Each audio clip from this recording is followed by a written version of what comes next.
सब रोज गस्तम तर हवा कर दे मुकदी ख्याल।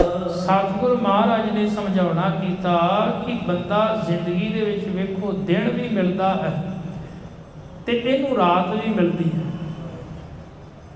दिन अते रात इहदा किहो जिहा गुजरदा है।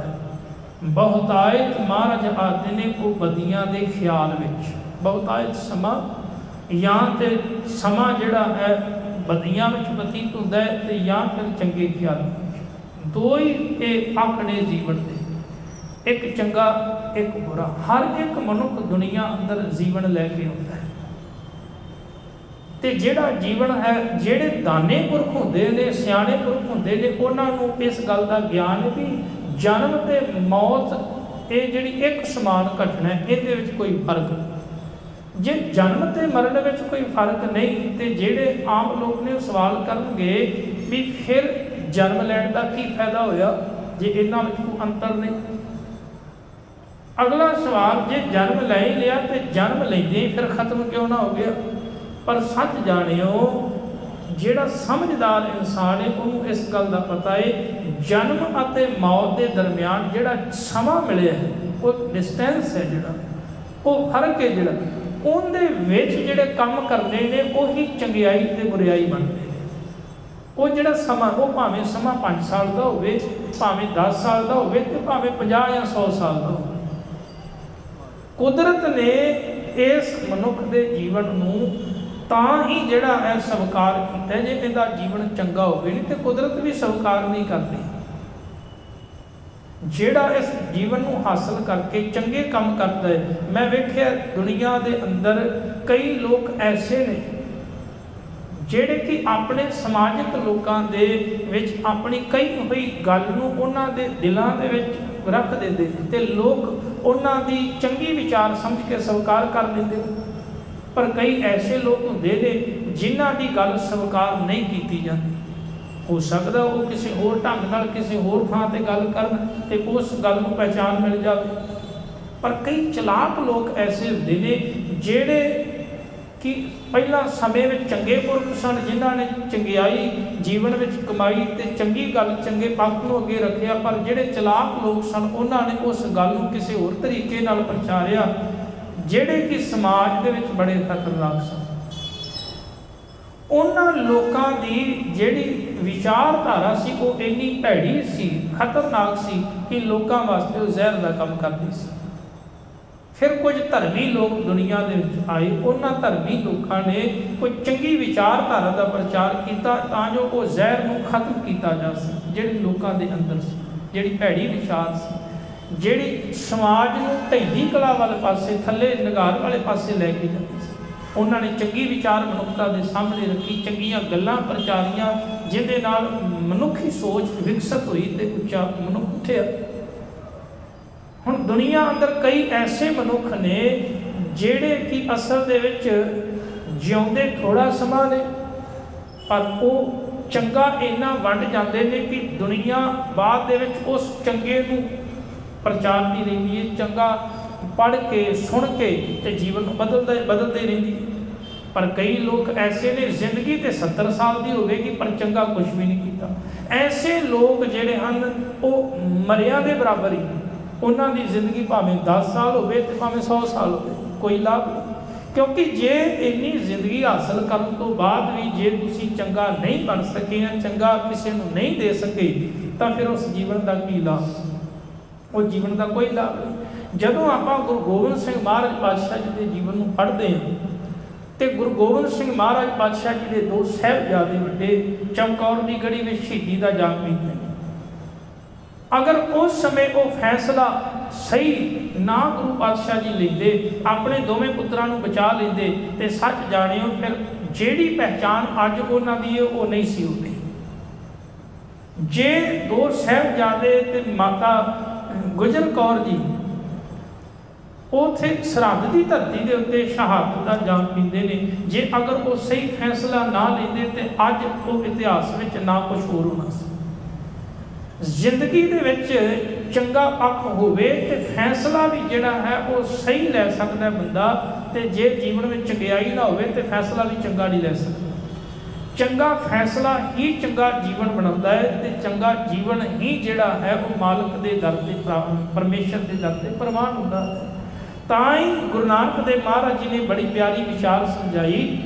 ਮਹਾਰਾਜ ਦਾ ਬਚਨ ਪੜ੍ਹਦੇ, ਚੰਗਿਆਈਆਂ ਬੁਰਾਈਆਂ ਵਾਚਾ ਧਰਮ ਹਦੂਰ, ਕਿ ਜੇ ਤੇਰੇ ਜੀਵਨ ਵਿੱਚ ਚੰਗਿਆਈਆਂ ਨੇ ਤੇ ਸੱਚ ਜਾਣੀ ਵੀ ਇੱਕ ਦਿਨ ਇਹਨਾਂ ਦੀ ਵਿਚਾਰ ਜ਼ਰੂਰ ਹੋਵੇਗੀ, ਜੇ ਬੁਰਾਈਆਂ ਨੇ ਤੇ ਵਿਚਾਰ ਹੁੰਦੀ ਵੀ ਹੋਵੇਗੀ, ਦੋਵੇਂ ਪੱਖ ਵੇਖੇ ਜਾਣਗੇ।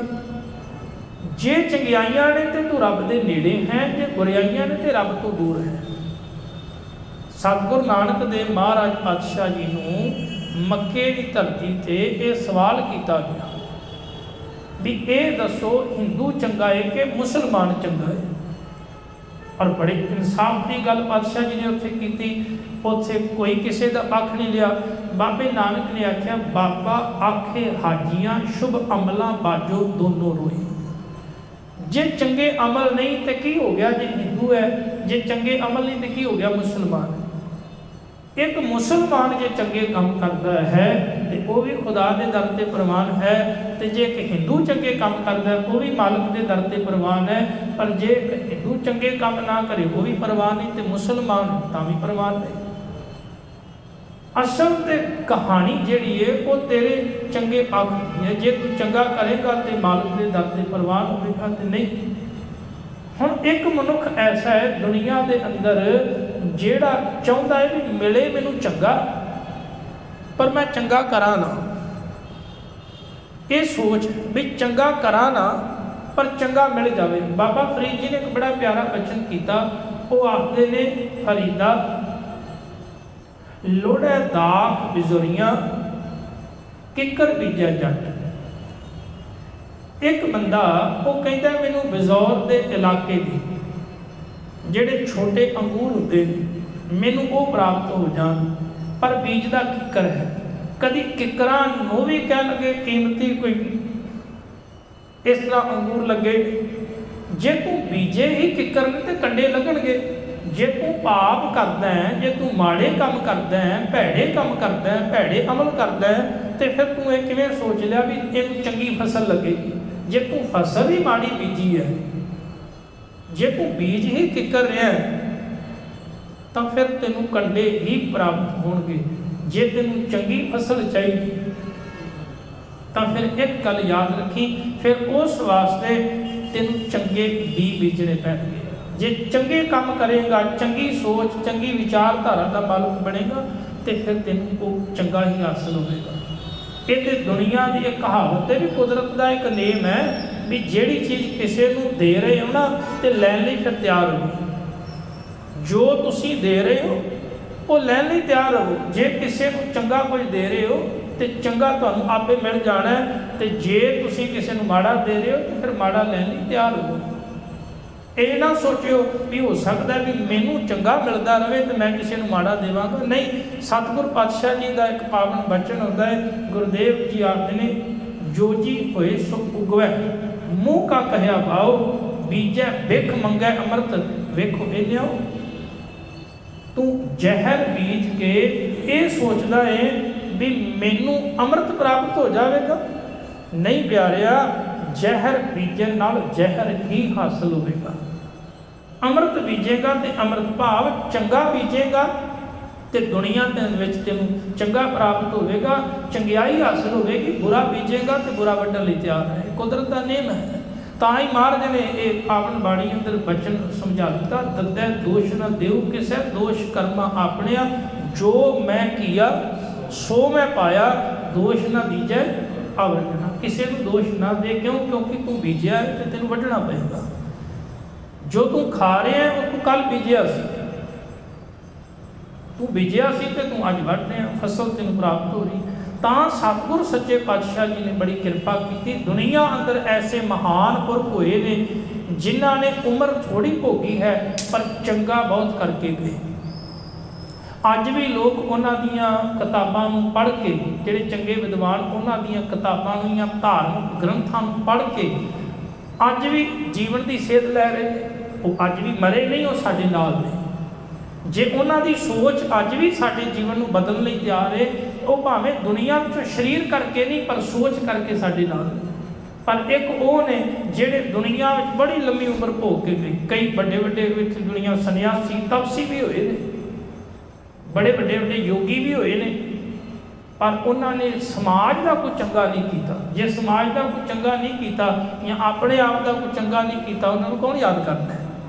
ਜਿਹੜੇ ਕੋਈ ਚੰਗਾ ਕਰਕੇ ਗਏ ਨੇ, ਕੋਈ ਚੰਗਾ ਦੇ ਕੇ ਗਏ ਨੇ, ਅੱਜ ਉਹਨਾਂ ਦੀਆਂ ਕਹਾਣੀਆਂ ਅਸੀਂ ਪੜ੍ਹਦੇ ਹਾਂ, ਅੱਜ ਉਹਨਾਂ ਦੀ ਉਸਤਤ ਕਰਦੇ ਹਾਂ, ਉਹਨਾਂ ਦੀ ਜੈ ਜੈਕਾਰ ਕਰਦੇ ਹਾਂ, ਉਹਨਾਂ ਦੇ ਨਾਂ 'ਤੇ ਮੇਲੇ ਲੱਗਦੇ ਨੇ, ਵੱਡੇ ਵੱਡੇ ਸਮਾਗਮ ਹੁੰਦੇ ਨੇ, ਲੱਖਾਂ ਰੁਪਏ ਲੋਕ ਲਾ ਕੇ ਸਮਾਗਮ ਕਰਦੇ ਨੇ। ਕਿਉਂ ਕਰਦੇ?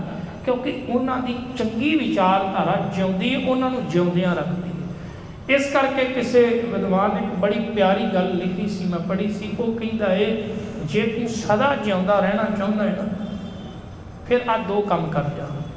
ਜਾਂ ਤੇ ਜੀਵਨ ਦੇ ਵਿੱਚ ਕੁਝ ਐਸਾ ਕਰ ਜਾ ਕਿ ਲੋਕ ਲਿਖਣ 'ਤੇ ਮਜਬੂਰ ਹੋ ਜਾਣ ਵੀ ਫਲਾਣਾ ਮਨੁੱਖ ਜਿਹੜਾ ਇੰਨਾ ਚੰਗਾ ਸੀ, ਤੇ ਜਾਂ ਫਿਰ ਕੁਝ ਐਸਾ ਚੰਗਾ ਲਿਖ ਕੇ ਜਾਈ ਕਿ ਲੋਕ ਪੜ੍ਹਨ 'ਤੇ ਮਜਬੂਰ ਹੋ ਜਾਣ ਕਿ ਇੰਨਾ ਚੰਗਾ ਇਨਸਾਨ ਤੇ ਉਹਦੀ ਸੋਚ ਕਿੰਨੀ ਚੰਗੀ ਹੋਵੇਗੀ, ਲੋਕ ਪੜ੍ਹ ਕੇ ਉਹ ਆਪਣਾ ਜੀਵਨ ਬਦਲ।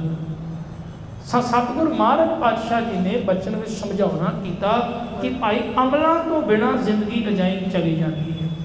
ਜੇ ਤੂੰ ਚੰਗੇ ਅਮਲ ਕਰੇਗਾ ਤੇ ਮਾਲਕ ਦੇ ਦਰ 'ਤੇ ਪ੍ਰਵਾਨ ਹੋਵੇਗਾ, ਨਹੀਂ ਤਾਂ ਆਪਣੇ ਜੀਵਨ ਵਿੱਚ ਝਾਤ ਮਾਰ ਕੇ ਵੇਖ ਕਿਵੇਂ ਤੇਰੇ ਦਿਨ ਅਤੇ ਰਾਤ ਬਤੀਤ ਹੋ ਰਹੇ ਹਨ ਜੀ।